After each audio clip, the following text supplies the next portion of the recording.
Saint Belly Bush. What a touch. Another compliment. There she is.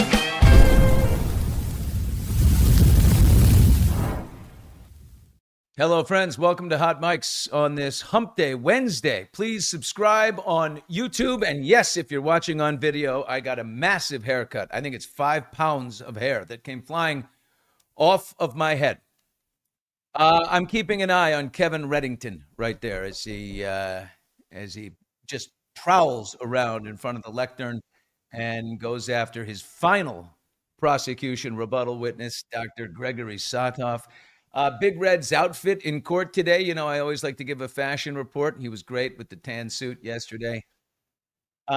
Today, a green tie on a gray suit. I swear to God, he's giving St. Patty's Day Parade Grand Marshal vibes, and I like it. I'm here for it, as they say.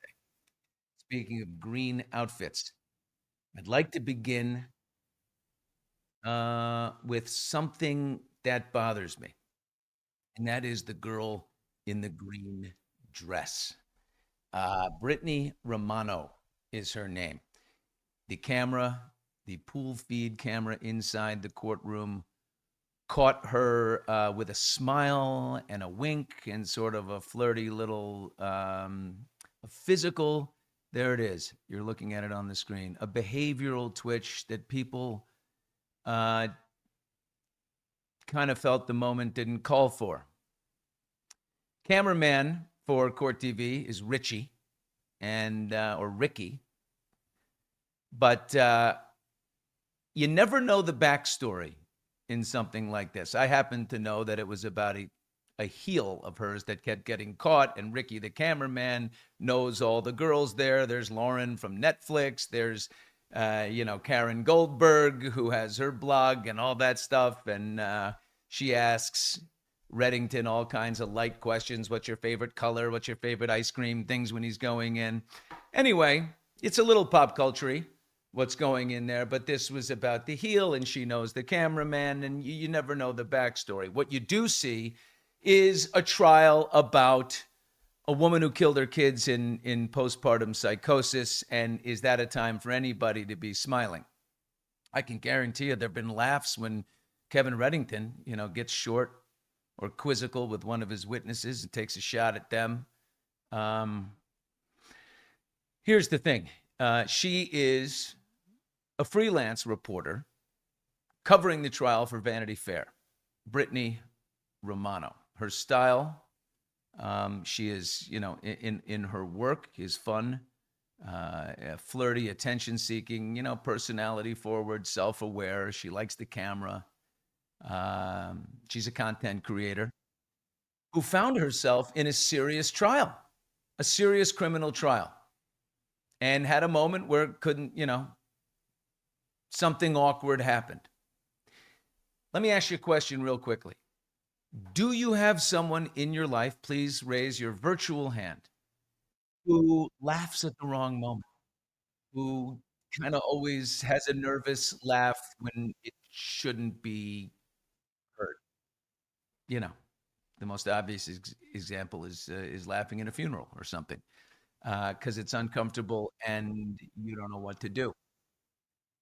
It just happens. It's called human behavior. This is a moment that's the case. It's happened to you. It's happened to me. In fact, it really happened to me. I feel a kindred spirit to this person, and I'll tell you why. Here she was in a moment, and she was caught with an awkward reaction to something. 10 years ago, I was on a bus with a guy that could become president. It was a private moment. It wasn't part of the actual, event or the interview. He said some weird, crazy shit to me. I laughed. I kind of like, whoa, okay, wow, okay. And I that's how I handled the moment. You can't get it back. You react the way you react in whatever moments it is. It's never going to be 100%. And people pick up on it and they get the video of it. And guess what? They react to the optics. People reacted very negatively to my optics They knew nothing of the backstory and the conversation of what had happened before, only the optics outside the bus with the girl in the hug and the whole thing. No one knows about the heel and the backstory, what the girls were talking about, and the cameraman who knew the heel joke and panned over to her, and she sort of finds herself reacting to the cameraman, and all of a sudden everybody picks it up and thinks she's the most insensitive person in the world. You don't know how that all works. But I can tell you, she's been vilified. She's receiving death threat type things. Go kill yourself. Comments like that. Stuff that's so inhumane, it's unbelievable. So Vanity Fair was considering a personal essay from Brittany Romano to write about Lindsay Clancy. Brittany Romano grew up with Lindsay Clancy on the same street. She was Lindsay Musgrove in Connecticut, in their little town. Yesterday, a Vanity Fair spokesperson came out and said, this isn't happening. Yesterday, after clear conflicts with our editorial standards and processes, we informed Romano that we were not moving forward and her essay, and informed the court that she is no longer credentialed by Vanity Fair. Can I just tell you something? Go screw yourself, Vanity Fair. What the hell are you doing in the courtroom anyway? Look at this highfalutin, moral high ground statement from your Vanity Fair spokesperson. Get over yourself. Our editorial standards or whatever. How about your inhumane, knee-jerk reaction to the mob? Okay? This girl is beside herself. I know it. I know it. I know the panic, the fear, the anxiety, the overwhelming upending of your life. Paparazzi probably in her little town trying to take pictures of her and her father. I know that because I've experienced it. Yeah, so she's never going to write this article, which probably would have been a really good one. Better than most things written in Vanity Fair. Because she's a very good writer. Somehow she pulled herself together enough to post a statement about the experience to Instagram. And this statement is so well written, I think you're going to regret seeing it. I would have liked to have read the article in Vanity Fair. Vanity Fair, by the way, who gave Patrick Clancy his own platform to tell his own story before the trial really got going. Anyway, here's a statement that would make all crisis PR people irrelevant. Harry, load up Brittany Romano's statement. Let's begin. A smile is not a crime. Telling a woman to slit her wrists is. For 2 years, I have fought to cover the Lindsay Clancy case honestly because at its center is a mother accused of killing her 3 children during postpartum psychosis, and because the conversation around her has spent that whole time swinging between calling her a monster and asking what actually broke inside her. Women's mental health was never a side note in that coverage. It was the whole point. Yesterday, I smiled in court for 3 seconds, and TMZ pulled the footage from Court TV's feed and turned it into 2 articles about me on the same day Dolly Parton died. I smile through anxiety. I smile when I'm uncomfortable. That is not indifference. It's a nervous system managing strain the only way it knows how. Very well put. Cry, and a woman is dramatic. Smile, and she doesn't care. Stay composed, and something must be wrong with her. We decide the meaning first and spend the rest of the time making her prove it. And that's the identical logic that has followed Lindsay for 2 years. I was not alone in that frame either. Lauren from Netflix was laughing beside me, and Karen, a local blogger, sitting behind me, and she had her head on my shoulder, and neither of them drew a single article. Only my expression became the news. And none of that reflex is abstract to me. I grew up on the same street as the Musgroves, Lindsay's family. And when my own mother's bipolar disorder made my childhood home unsafe enough that DCF removed her The Musgroves' house was where I felt safe. I live with my own mental health struggles too. I went back to Vanity Fair last week for a specific reason. They gave Patrick Clancy a platform to tell his version when this case first broke, a version that now conflicts with his own sworn testimony. I wasn't asking for a favor. I was asking them to rebalance the scales. I'm a credentialed freelance journalist, and Vanity Fair allegedly told TMZ they revoked. Go back a little bit. I am a credentialed freelance journalist, and Vanity Fair allegedly told TMZ they revoked my access over the Smile, which is absurd, since I never had a contract with them for a piece to begin with. Newsweek has DM'd me multiple times, and Inside Edition found my private cell phone number. I've been told repeatedly to take accountability and apologize when I have nothing to apologize for. What I have actually received are messages telling me to slit my wrists, threats to kill me in my sleep, and a resource of ways to kill myself sent by people who claim they are defending Lindsay's mental health. Well, that's an interesting way to defend. If you actually believed a woman's mental health mattered, you would not hand another woman a method. You would not treat suicide as punishment, and you would not claim to protect one woman's humanity while stripping another woman of hers. A smile's not a crime. A human moment surviving a hard day is not an invitation to destroy someone. Cover the case, cover the verdict, cover the family this was always about, and leave my expression out of it. I admire her guts to write that. I cowered away after I spent 15 years being, I think, relatively liked on television. And then all of a sudden I wasn't.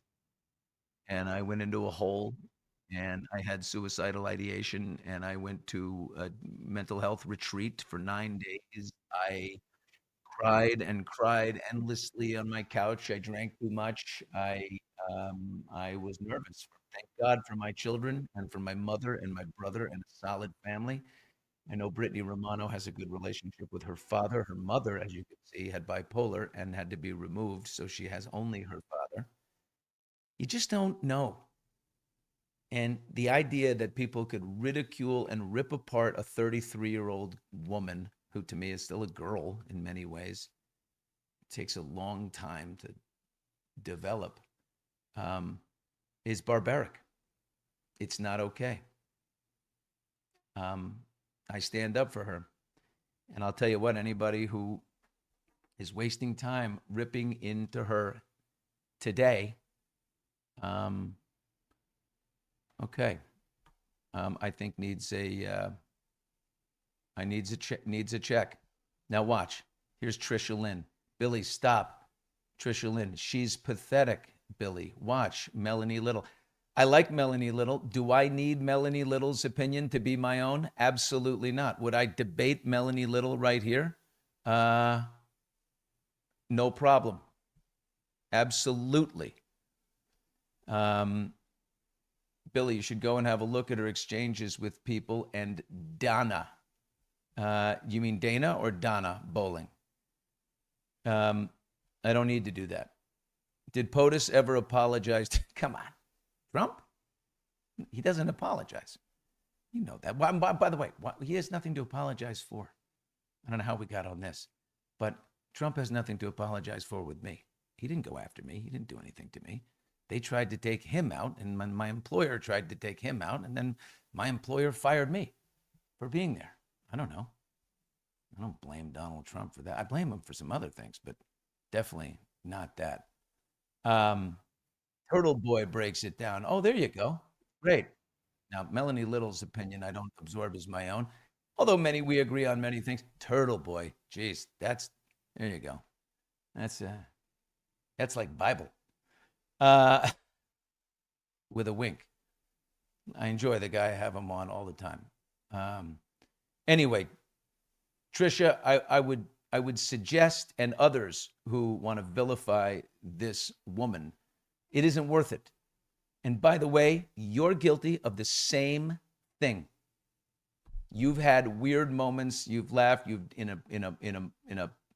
a wrong setting. This escalating war on human flaws, as it's called, by the great John Ronson, who wrote the most incredible book.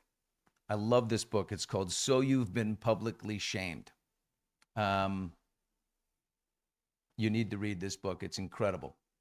Thank you, Billy, for being so honest. Well, what are you going to do? I've lived a lot of life. There's a reason. I think I went through all that. I have a therapist, a healer, a person that helped put my life back together. And he said, look, this is what happens in our technological age here. Social media, or as my old friend Al Michaels, the sports announcer, calls it, anti-social media. That these things happen. People go into the tank. It's their time in the barrel, and they get beaten mercilessly for the things we all do and think and say. And sometimes social media is fantastic. It brings people together, like Lindsay's Army of Love and their pink, without Facebook, they wouldn't all be there together, locking hands. So anyway, is she a perfect person? No. Has she done other things in her life that are probably fine? Does she deserve a merciless pounding for what you assume is laughing at the trial or laughing at Lindsay? She loves Lindsay. She's a friend of Lindsay. She grew up in the Musgroves home. You're giving sympathy to a liar. Trisha, have a martini, hon. I mean, come on. This is beyond trivial. You don't know the circumstances, and the response is not worth it. Here you go, Linda. Thank you so much for clarifying this misunderstanding. You're a person that stands for clarity, fairness, and standing up for those who are affected by other judgments. Yeah. Trisha comes in. I don't drink. Okay. I encourage a little more wider thinking. We all, and by the way, something else we all do. We all get sucked into a quick, fast, reaction. It's Blake Lively's birthday yesterday, and her husband posted something very nice. Ryan Reynolds posted something very nice about his wife. So I thought that was pretty nice. He said, August 25th is this family's, and the reason why I'm bringing that up on Blake Lively is, here's a woman that we have been pretty tough on, myself. But the difference is she was in the position of power. She was running the show on that movie, and she took out an innocent lamb and has never said sorry. If she said sorry and said, I power played, I got soaked up, another human behavior that people have fallen into, we'd all forgive her. She just hasn't. She's dug all the way in. But anyway, if you want a nice post from a husband to a wife, it was very well written. Happy birthday to the very best human I know. Okay. You're not just another courageous and deeply kind genius. You're also unreasonably cute. I know how lucky I am that you were born. Every time. Now, here's a nice line. Every time I've ever hit my head, it's your life that flashes before my eyes. Well written. Anyway, that is the post from Brittany. Send a message of support to her. Say it's okay. I guarantee you she's falling apart somewhere. And that kind of physiological cascade of anxiety and panic within is the cortisol boosting negativity that happens within the body is unhealthy. It's unsafe. It shaves years off of life. It brings on disease. It's not good. You don't want to be part of it. Trust me. All right. That's it for the girl in the green dress. And now let's go to the man in the green tie inside the courtroom. Big Red. Kevin Reddington is on fire again. This is his last day. He is cross-examining the final rebuttal witness, Gregory Sadoff, right now. It closes today. Closing arguments will begin tomorrow. Here's an observation. The judge, Billy Sullivan, William Sullivan, but I think they call him Billy, back in the, in the neighborhood. I think the judge takes his cues from Big Red, who is a Boston rock star if there ever was one. I do. I mean, I see him. He goes like, should we recess? He looks at Bill. He looks at Reddington and he goes, you want to recess now, or should we do that, or do you want to continue? And he goes, yeah, we'll recess. Okay, recess. I mean, I think he kind of follows Big Red. I heard some report, I don't know if it's true, some 80-year-old ex-cop came up from Brockton, Mass, just to watch Big Red in action. Just wanted to see him perform in the courtroom. Think about that. There's very little performance to him. It's all, it's so damn authentic. I don't think I've made any secret about my position, how I feel about Big Red. I think he's one of the best. He's savvy, too. Very savvy. Did you know that he left Lindsay Clancy's texts to her mother? Remember the ones, Mom, I'm not doing well. I need you help. I need your help up here. Help me, help me.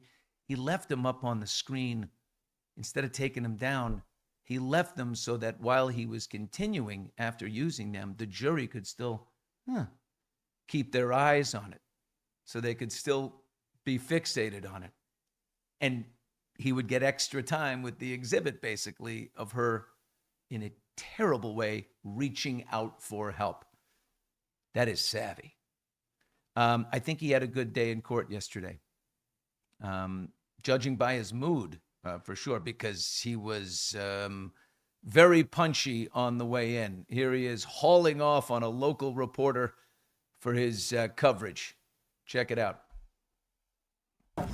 I don't want to talk to you again. Why? Because you are a biased weasel. No, I don't okay? think that's you ridiculous, are. Kevin. Ridiculous? Why? Go Yes. read what you say about my case. Go read about that guy with the bald head yesterday. That doctor you said that yesterday- the jury was eating it up. They love were. him. They were.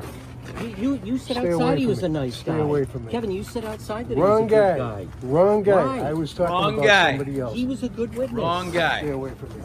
Kirk was a good You want to witness, go Kevin. beat up and say Kevin, horrible stop. things like go slit your wrists or whatever to the girl in the green dress? Wrong guy. Wrong guy. Not in front of me. I don't want to hear it. I love his wrong guy. I just want to say something here about Big Red. When he says wrong guy, is a dual meaning. Wrong guy meaning wrong witness, and I'm the wrong guy, meaning to you, like, I'm telling you, back off, stop. Wrong guy. Two wrong guys, not just one. You think it's a double wrong guy? Oh, yeah. That's Wow. Listen, he's a great lawyer. He's sympathetic. He's empathetic. But I will tell you this: he's a motorcycle guy. He's been a motorcycle guy for a long time. He's not a pushover. Telling the guy, back off. I'm not that guy. All right. Raise your hand if you had biased weasel on your bingo card. That's I mean, I love it. He looks at him. You're a biased little weasel. God almighty, was that good stuff. Anyway, I say he had a pretty good day in court. Not only, and we'll get into that in a minute, what he accomplished. The major move it seems he could be making in a second.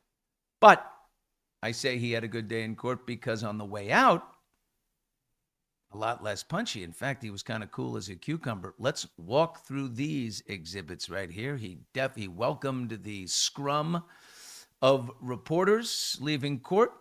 And in the first clip here, someone asked him, "Are you bullying the witness?" Some people think you're bullying the witness, Dr. Kirk. Your reaction to that you were hard on that first witness today? People saying bullying or anything like that. What would you say? They always say bullying. I don't think so. I mean, the guy's saying bad things about Lindsay, and none of which have a basis. So, yeah, I get a little angry. I love that. Okay. No, of course they're going to say I'm bullying the witness. But listen, the guy's being paid $54,000 so far to be up on the stand. You know what? Get your money's worth. He can withstand a little Reddington bullying. Second exhibit here. I just love this about him, which is one of the most endearing qualities about Kevin Reddington. He absolutely hates Zoom. He doesn't like telemedicine. Here we go. It's their witness. They can't get it straight.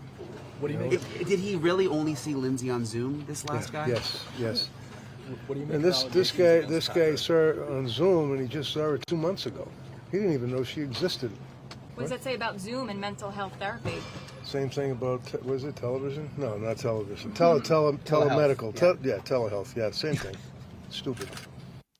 You see, his baby boomer, vibe there is so good. It's like Regis used to do when he was, hosting morning television. He would be, I don't know what do you call this thing? It's a computer, a PC. I don't know. Reddington is, he can't stand this. How technology has replaced the personal one-to-one touch.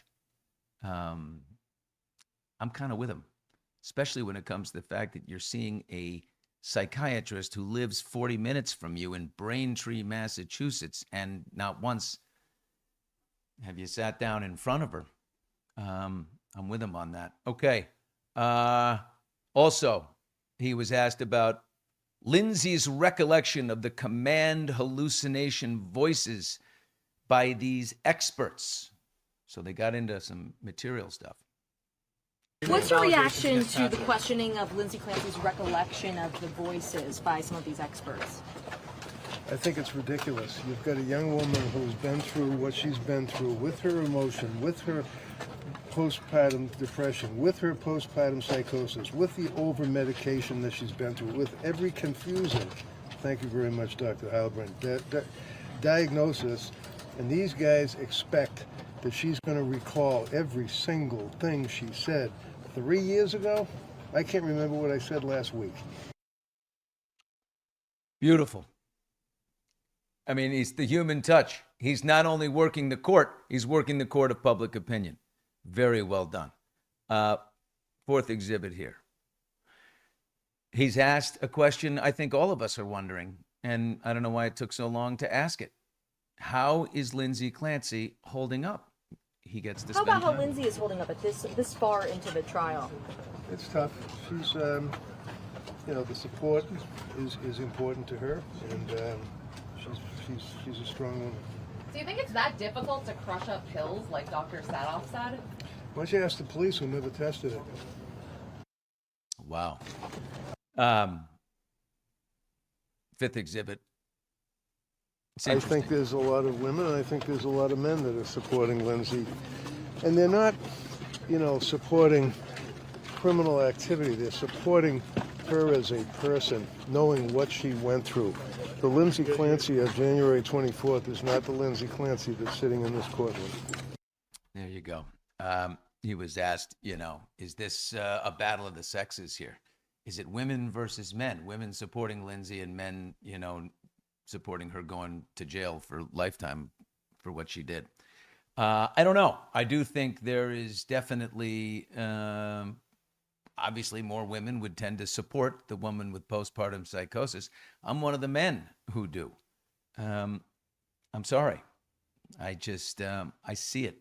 And I also am way too aware. I've spent so much time in my life with psychiatrists as a supporter of one who needed psychiatry, and as a patient myself, psychedelic therapy, everything.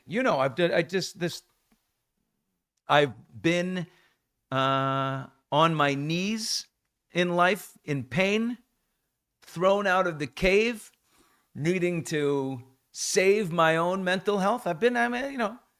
You get to live a little life when you're 54. And I see that psychiatry and our mental health, system is way behind. It hasn't been updated. Maybe RFK, maybe roll up his sleeves and do that next. I know he's busy, but this one's important. So what about Big Red's big move here? Many people noticed yesterday that he seemed to be making a strong move, and I wonder if he follows up on this in the closing.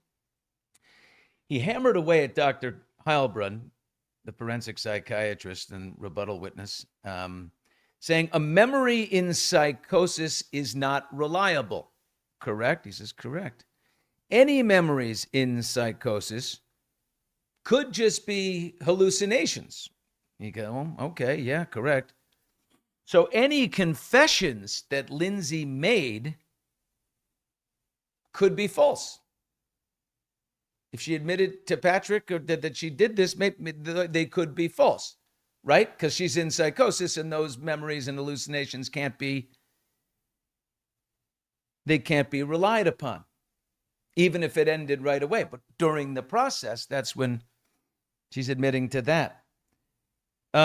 Interesting.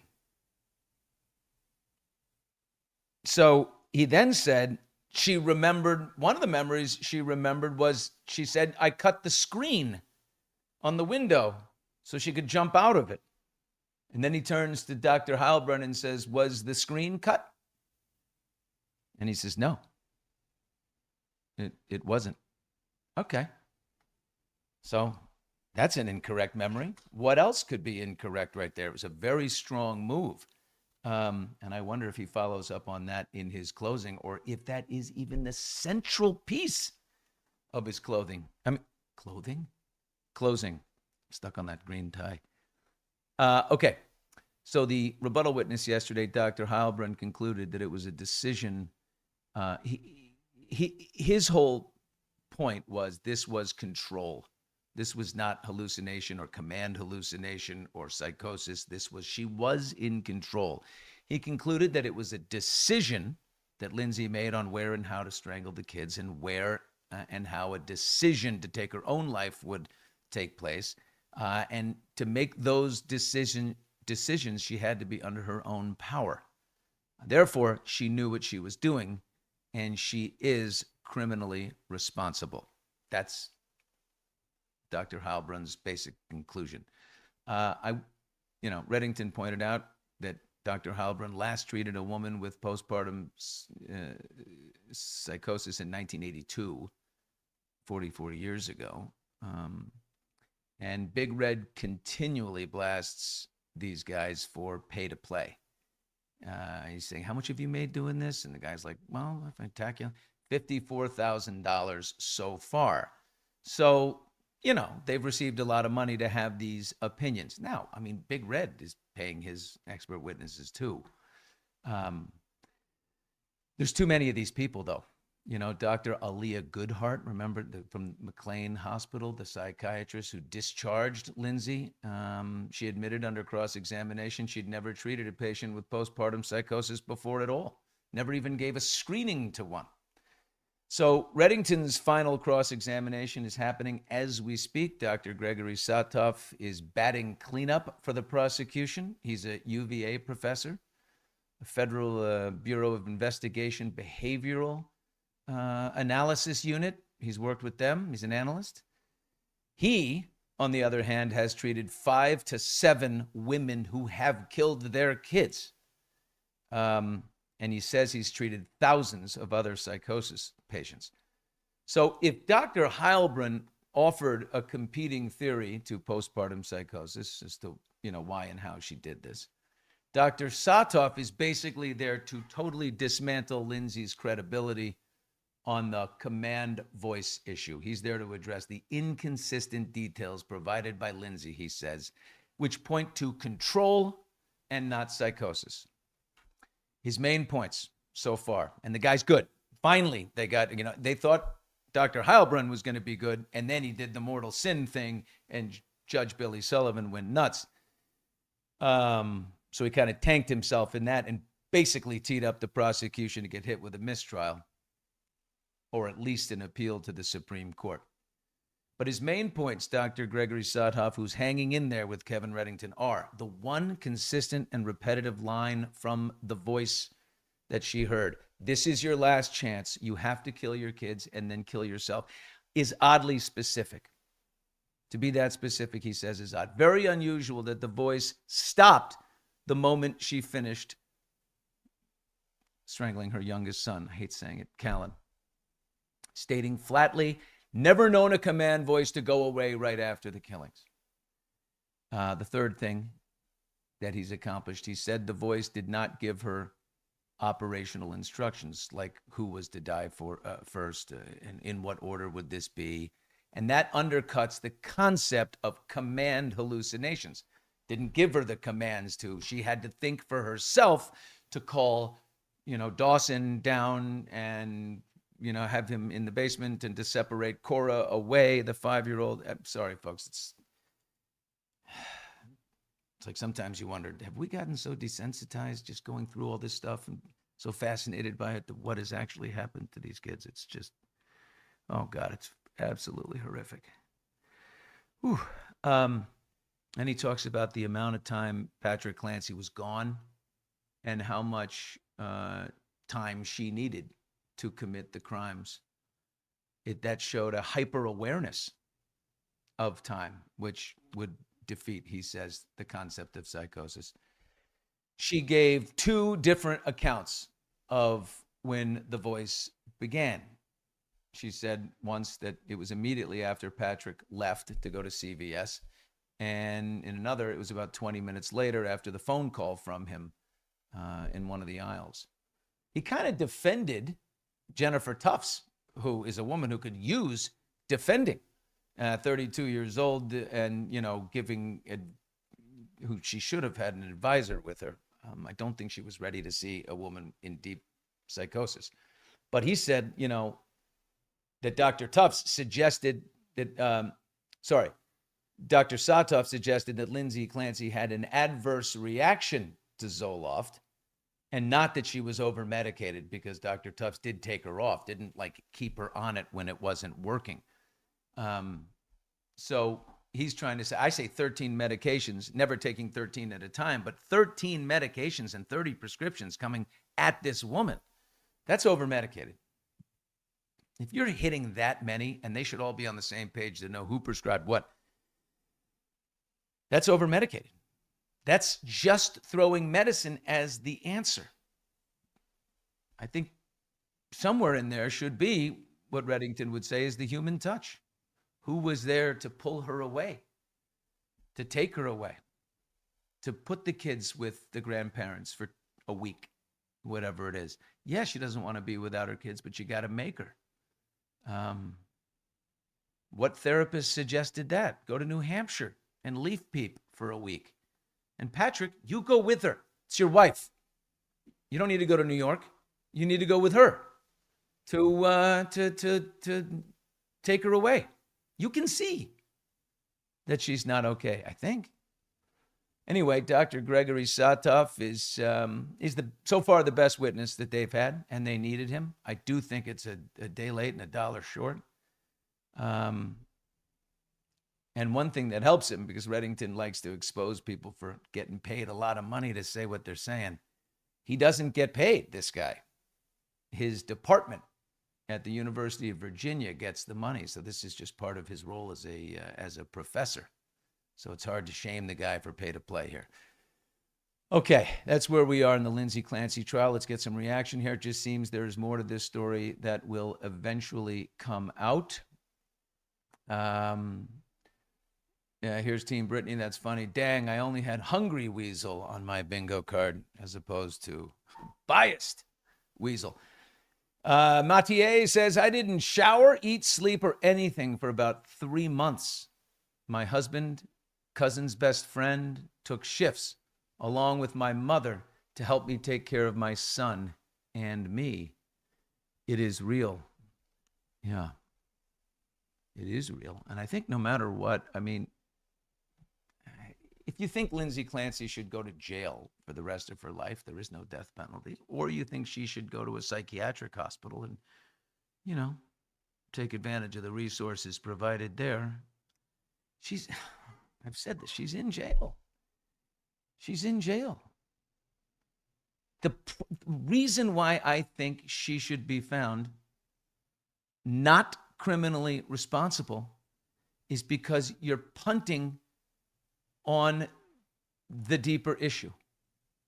If you send her to jail, it gives more reason to keep ignoring postpartum psychosis and understanding postpartum deeper. If she prevails and gets to go to this, state psychiatric hospital for however long, then we're not punting on the issue. We're putting the issue forward. So whether Lindsay wins or loses, there is no, is she going to be like, yeah? No. She's not. The question is, does the issue of women's postpartum psychosis and understanding what our wives, moms, daughters, future daughters, when they have it, I'll tell you, when my girls have 3 daughters, when they have babies, I'm going to be watching, paying really close attention and saying, you know what? Hey, maybe we can do this. We all know more now. So really what's on trial is the issue to me. All right, let's leave it there. Oh, here you go. Kayla says, I think Big Red wore a green tie to support the young woman who had this happen because of the smiling yesterday. He knows who she is and probably feels very strongly about her being attacked. He is a class act. I'll say this, Kayla, I think you're right. Big Red does know who she is. She put up she's posted before with him. And there's a cute selfie that she put up of her and some of the other young women covering the trial. And I'd be willing to bet you $1,000 that Big Red has reached out to her in some way.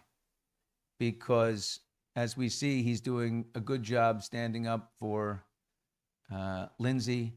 But I have a feeling that he's got no tolerance for this shit either, like me. Sorry. There's some comments in here about Brian Enton. I love Brian. He's been on our show many times. I am getting him on to talk about this trial. He's been in the courtroom as well. And we're trying to find the time, but we will have Brian Enton on. And I don't know thank you, Billy. Oh, there's Mel B. Mel B? Tell me what you want, what you really, really want. Thank you, Billy, for your heart for the situation and for the woman in general. We need more men that have your understanding. You know what? I learned the hard way. Life is a grind. It is tough. Every one of you knows that. And you just learn.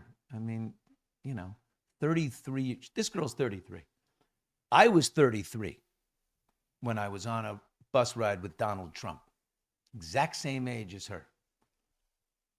I was 44 when the tape became public fodder, and I received a 3-year penalty for it, which is just crazy. But, a 54-year-old riding on a bus and hearing somebody say like some shit is a little different than a 33-year-old who just took over as the anchor of Access Hollywood. You know what I mean? Even still, at that point, you're like, shut up, dude. I mean, you're just an idiot. But anyway, this one's about her. So let's turn our attention right now to Hayden Panettiere, okay? And then we'll end with my girl, Dolly. I ended up drinking a couple glasses of wine and dancing around my kitchen last night to Dolly Parton music. I did. I love Dolly because she's an example of everything that's right in the world. Hayden Panettiere. All right, I'll save that. Hayden Panettiere. Us Magazine came out with a story yesterday. They quoted us. They were listening to my interview with Hayden's next door neighbor, Mia Terrazas, which is up on our YouTube page, and they quoted out of it. But in this article, Hayden Panettiere's rep, her PR rep, Casey Kitchen, who I forgot was her rep. I love Casey Kitchen. She's nice, although she might have been directing this comment at me and our guest.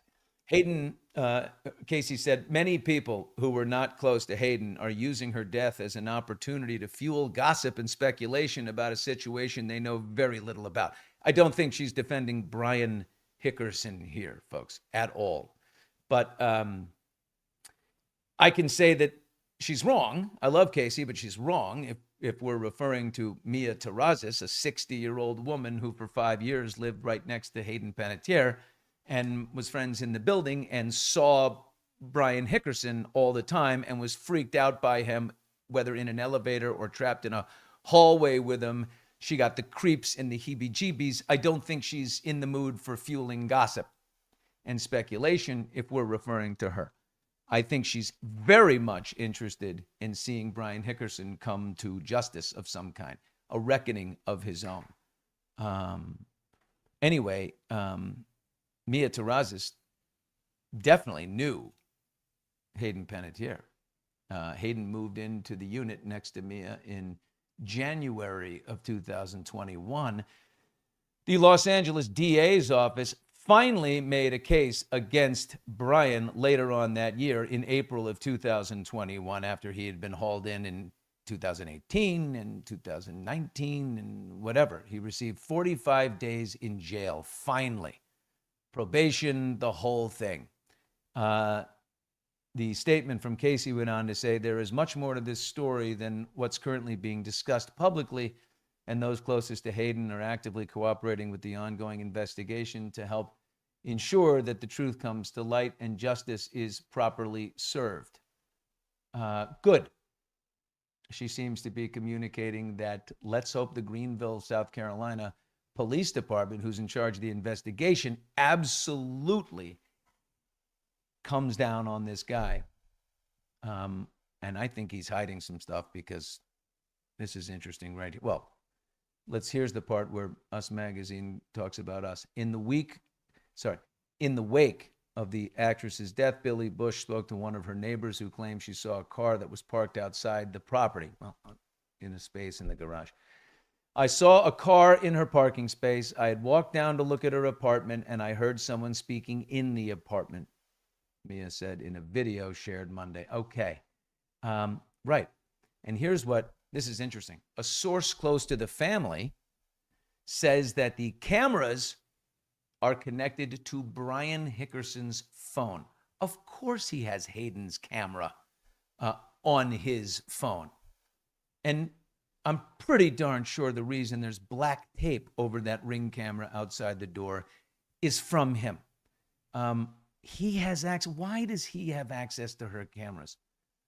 They say no evidence of foul play so far in Greenville, South Carolina. Maybe not in her death at this point, although that would be hard to believe. Keep looking. Clearly, Brian sent somebody to the house, it seems, at least 3 times by our count, and once to stay overnight after her death. What? What is a friend of Brian's doing, going to Hayden's house after she dies to spend the night and rummage around? Harry, our producer. Harry is he's McGruff, the crime dog. Harry is been on the phone with LAPD. He is hammering away for answers. What you got? First of all, the LAP, and I'm a pro cop guy. The LAPD is the slowest department I've ever had any contact with anywhere. I sent an email on Monday night. I told you guys that I did that. I got a response yesterday after the show, and it said their district is West Hollywood. Go to West Hollywood. I said, fine. Do you have a counterpart in West Hollywood that I can speak with? And that lieutenant commander sends me back a website link. Like, go to lapd.org and figure it out. I'm like, wait, what? Like, we have a girl that was found deceased. And there's a person. They don't want anything to do with it. No. They're like, go to your local, PD in your town. Call Greenville, please. We have now. No, leave it us alone. Happened there. I will say it happened there. Greenville, they're investigating what they find there should give us every answer as to what happened. And Lord knows LA has their hands full. I mean, Jesus, this place is crazy. So if I understand them wanting to punt something to at least where it happened, that's okay. They punted me around. It was like one of those rugby matches. You know what I mean? Where I'm like, literally the ball is bouncing down. Did you drop my very scary name? At the end of the day, I did. I said, I work for the Billy Bush is calling. Oh, he works with Billy Bush. Oh, I'm so scared of him. Yeah, that got me to a woman at the West Hollywood division who said, tell that son of a bitch to stop double parking. Oh no, they invited me in to file a report. I said, I'm in Henderson, Nevada. Yeah. The Hot Mic show runs out of Henderson, Nevada sometimes. And she said, go in, or worse, this is the worst, file a courtesy report in Henderson. They'll send it to us. Yeah. Like, that sounds like 2 weeks out of my life I'm never going to get back. Yeah. Okay.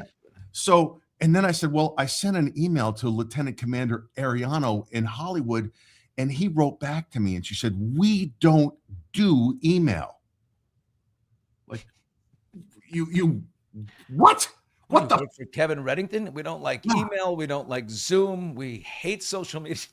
I'm like, I had every bit of restraint to say, how about text? Can I text you?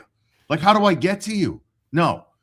Well, I'll say this. If anybody can figure out the next move Okay. to get through to these guys, it's McGruff. I know you want it quick. They send me to the Special Investigations Division. I call them. They said, this is an internal police number. How'd you get the phone number? Blah, blah, blah. They send me to homicide. I'm like, well, she wasn't technically killed. We don't know that she was murdered. And we didn't know that it didn't happen. Clearly, it didn't happen in Los Angeles. So he sends me somewhere else in LAPD, and then they send me to Greenville, South Carolina. I literally worked on this from 2 to 5 Pacific time yesterday and finally got to a PIO in Greenville. This morning, I woke up so pissed off. I filed a California Public Records request to the DA's office, to LAPD, to the Hollywood Command, to everybody for every document with Hickerson's name or Hayden's name on it. God, I'm on a freaking heart attack. And by the way, Hickerson showed his face. Oh, Look at that. Shaved his face. How about that? TMZ with the photo of Hickerson coming out of his, for a guy that's a terrible alcoholic, I always notice what good shape he's in. How do you drink that much and stay fit and strong? I don't know.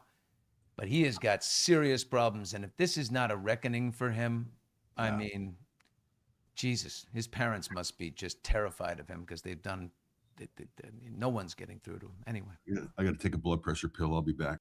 Okay. All right, McGruff, the crime dog, on the Hayden Panettiere situation. Let's wrap up with Dolly, because in about 5 minutes, I'm going to be doing an interview that will drop later on with Dolly's doctor, her plastic surgeon of 50 years. We're not talking about the procedures. He knew her very, very well for 50 years. And here's the thing, the crazy thing. He's the father of my high school college girlfriend, who I'm still very close with. We're good buddies. And, so had things gone any different way, he might have been my father-in-law. Anyway, I'm still close with him. He's 85. So I'm going to wrap with him, and there'll be a great interview about Dolly later on. But she died at 80 years old. And boy, I didn't see it coming, even though she had talked about health issues. She's the best-selling female country artist of all time. 160 million albums. That means you loved her. Even if you didn't have one of them, you loved her. 11 Grammys, 10 CMAs. She's got an honorary Oscar, a Kennedy Center, CMA in it. You cannot honor Dolly enough. She's got them all. Her first album, 1967. What is your favorite Dolly Parton song? Am I going to get YouTube dinged if I sing a little of mine? God almighty. I'll just say this. Do you remember when Jimmy Fallon came out with Miley Cyrus? Miley dressed as Dolly and Jimmy dressed as Kenny Rogers, and they did the greatest karaoke duet of all time. Na na na na na, na na na na na. 9 to 5. Doom, doom, doom, doom, doom, doom, doom. I mean, I see Dabney Coleman in his diapers going right up the garage. Jolene, oh my God, the most emulated, repeated, covered song. I think my favorite, Zac Brown covering Jolene, another classic of hers that, was a gift to other artists. And of course, I Will Always Love You, the ultimate gift to Whitney Houston. And of course, to the writing credits that Dolly got more money stuffed in her mailbox from that song and what Whitney did to it in 1992. But it was the end, by the way, originally in her movie, The Best Little Whorehouse in Texas. 9 to 5, another great movie with Lily and Jane and Steel Magnolias. I mean, if you're not in tears because of Dolly and Steel Magnolias, you got no heart. She was trying to keep the place going. And woo, while there was tragedy all around. But Dolly shared the update on her health, via statement just last Friday. So she acknowledged recent decline and the death of her husband of 60 years, Carl Dean. And sort of that, it took a lot out of her. She said, I'm dealing with some health issues that I didn't pay attention to when I was watching over Carl. This isn't the first time I've had to manage something like this. Back in the early 80s, I was down for several months with female issues, and I was struggling with my weight at the time too. No one knows the exact cause, but it feels like it came on strong and powerful, and which feels like some sort of, cancer thing. Let me McGruff you again. She had cancer, very fast moving cancer. Oh, she did. We found that out. I'm sorry. I found that out. I'm behind. So it feels like a leukemia type of thing or something that that came on, quickly. Anyway, she's an amazing person. She's the picture of the American dream. She's a big old family, 12 kids. She had 11 siblings. When she was 6, she was not a wealthy person. She said, I had freckles and a gap in my teeth. Everything was homemade or hand-me-downs. Always wanted to be prettier. So I got to fixing myself up. I wanted my clothes tight, my makeup right, my nails long, my lips red. I got into it. My interview in a few minutes is with the man who did all of that. But I don't know. I mean, he may have created the image, right, of Dolly and the caricature of Dolly. But I always think about the woman that Dolly is the most fascinating, and the only person that really knew the woman inside all that big presentation is her husband of 60 years, Carl Dean. Fell in love with him when she was 18 years old and he was 23, and they were married for 60 years. I think about her coming home from the road. Oh yeah, she always said, the key to a long-lasting relationship and long-lasting love is stay gone, she said. But the time I'm with Carl is always special. I think about it. I could see her coming home, kicking off the boots with the big heel and letting, the hair come down and the eyelashes come off and the makeup wash off and plop herself in Carl Dean's lap and talk about, what she was doing in Vegas or wherever she was. And he was just a humble, quiet man who just loved Dolly. I think she's just an amazing story. An amazing story, an amazing gift. And boy, I had a friend of mine who cut my hair. He's gay. He said, West Hollywood's going to be going off tonight, my friend, in the bars. They're going to be ripping 9 to 5. They're going to be ripping Jolene, all of it, and everyone's going to be dressed like Dolly. I said, you know what? I'm coming. If that happens this weekend, you'll see me on TMZ rocking out in West Hollywood. I'm into it. Great words from Dolly Parton, and we'll end on them. Don't get so busy making a living that you forget to make a life. And what an amazing, we got some news. What an amazing word that is. Let's get some news here from the comment section. Billy, judge just ruled on Blake's 47-1. She got a little over $350,000. Wow. Breaking news right here from Gwen Campbell. I'm sure it's correct. The judge ruled in the 47-1. Finally, after going through all that, Blake was requesting $8.5 million of her legal fees covered, and she's granted $350,000. So I don't know what percentage that is, but it's not a big one. And I think that's actually very, very generous. Here we go. Daily Mail, Justin Baldoni ordered to pay Blake Lively $400,000, and so maybe a little higher than $350,000. $400,000 in legal fees after she demanded $8 million in bitter court battle months after bombshell settlement. Well, happy birthday to you, Blake. That's astounding. Holy mackerel. I do think it's a lot higher than what I thought it was going to be. I thought it was going to be less. Wow. Oh my God. This is unbelievable. Comments, she should get nothing. You know what? Yeah, until you apologize. I mean, You are a grown-ass woman, and you tried to hijack this guy's project. And you got the whole cast as a cool girl to turn on him. And they did. Shame on them. And you haven't said sorry. You haven't taken accountability. Take account. Jesus. Well, that's it for us. Thank you for listening to Hot Mics today. A full hour here. And make sure you subscribe on YouTube. And check out later, we will have an interview with Dr. John Grossman, who was Dolly's plastic surgeon and close friend for 50 years. Well, Justin Baldoni, it's all over now. Every last drop of it. Was there justice for Justin Baldoni? I believe there was. The right thing happened. Good job, Friedman. Take care, y'all. Me doing me, right? That's insane. Billy Fish.